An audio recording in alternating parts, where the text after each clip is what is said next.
Hey everyone, this is Purple Panda here, showing you a quick video of me camping in my 2023 Nissan Ariya.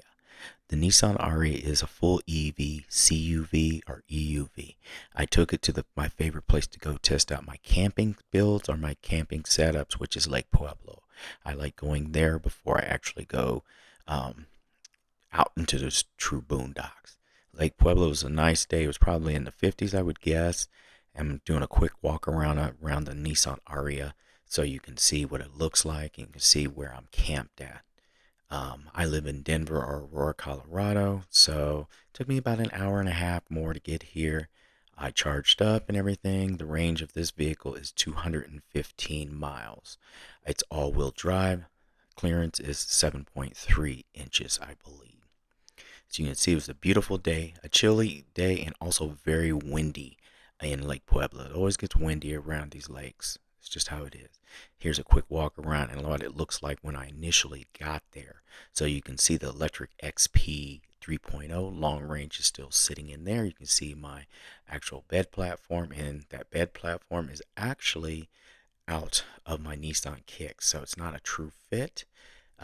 But it worked for this last minute camping trip. I didn't have time to build anything, and honestly, I may not build anything. I have a trifold mattress, so I think I might just cut a piece of wood that's wider and there's my magnetic window covers and do it that way. Here's a 60-watt solar panel I take with me for my Jackery power bank. There's what it looks like without the electric XP e-bike in there.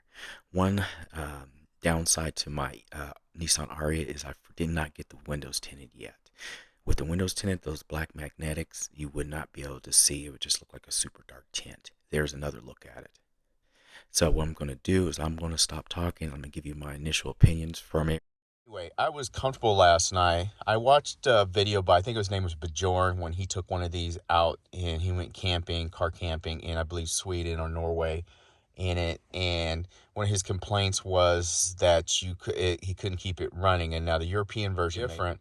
This one, I believe a picture, you can set timers to have the actual heater or the AC, depending on what time of year, come on at certain times of night.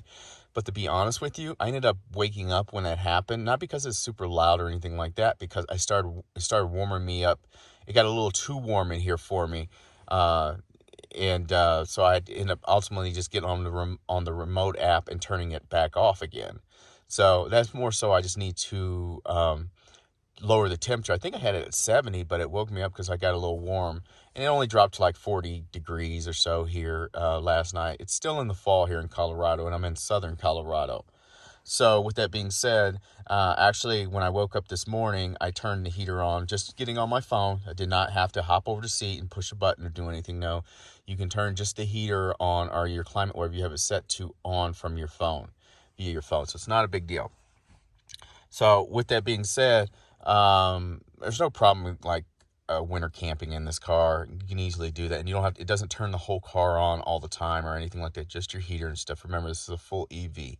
As far as room goes, I had plenty of room. It's a mess in here because you see, like, why has he got car mats laying back here? Because I have an EV bike. So I take the car mats out of my old cars. You know, a lot of times I'll use them in my new cars to also just to cover the factory ones in the new car. Or what I also do is I'll put them up on the side, kind of like that. So when I put my EV bike in here, it's not scraping up against the side of my, car or anything like that. If I did not have this EV bike in here, I would have so much room. And it's kind of a mess, but I also didn't get in here till dark last night. So I just yanked the bike out. I could have technically slept in here with the bike, but there was no reason because I also wanted to have it out and prepared in case I want to go for a ride in the morning before I left. And just real quick before I forget, as I told you, I was 6 foot. I would guess easily up to 6'3", 6'4". You should be able to stretch out in it. Over that, you need to do measurements. I'm not going to do the measurements. If someone's interested in it, kind of do what I did. If you're really that concerned, go to the dealership and fold down the seats and hop in the back. The seats lay almost flat. There's a slight incline on the seats that fold down, so at least it inclines that way. So if you wanted to, you can just put a mattress in here and you'd sit up a little bit, just a little bit. And there's no lump. It's just it just goes up a little bit. So yeah, so you can be much taller. I cannot trying to touch right now. I cannot touch the back of the car, the rear door, so with my feet. And I also pushed the seat back a little bit too for myself, so the seat goes further than what it is. Let me see here. There's the front. There's my shoes. There's a display, and the display did not come on last night when the climate controls came on, so it doesn't blast you with light, by the way. I don't know if I said that. Now, your accent lights don't come on either, by the way, on the outside, so no one would know. You could hear it, of course, like a fan going or something like that, but most people who would go buy an EV and think that would hear that would think it's just the EV doing its magic or anything or something like that. So that's about it. But as you can see, I had plenty of room over here. Let's lay down. Let me lay down real quick. Did I show this? I can't touch the door. I got a good 5-6 inches before I can touch that door. So that's how far away it is from me. And I'm laying down here. And like I said, my bed platform's not very good. And that's just a last minute thing. But I want you guys to see this.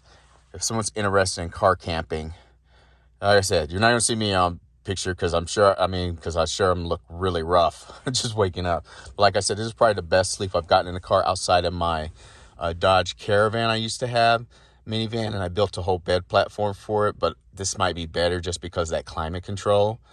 And it's not rocking. I've been to Lake Pueblo, so I always test my camping stuff before I go anywhere else, and it's always windy down here. But this car is not rocking like the other cars would rock, just because the sheer weight. It weighs as much as probably a Ram 1500 or more, but doesn't sit as high, even though it has 7.3 inches of ground clearance, which is pretty decent for a CUV, by the way.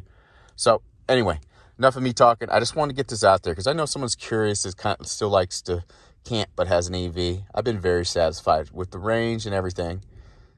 So I hope I answered some of the questions people have about camping in an EUV or electric car. I had plenty of room in the 2023 Nissan Ariya.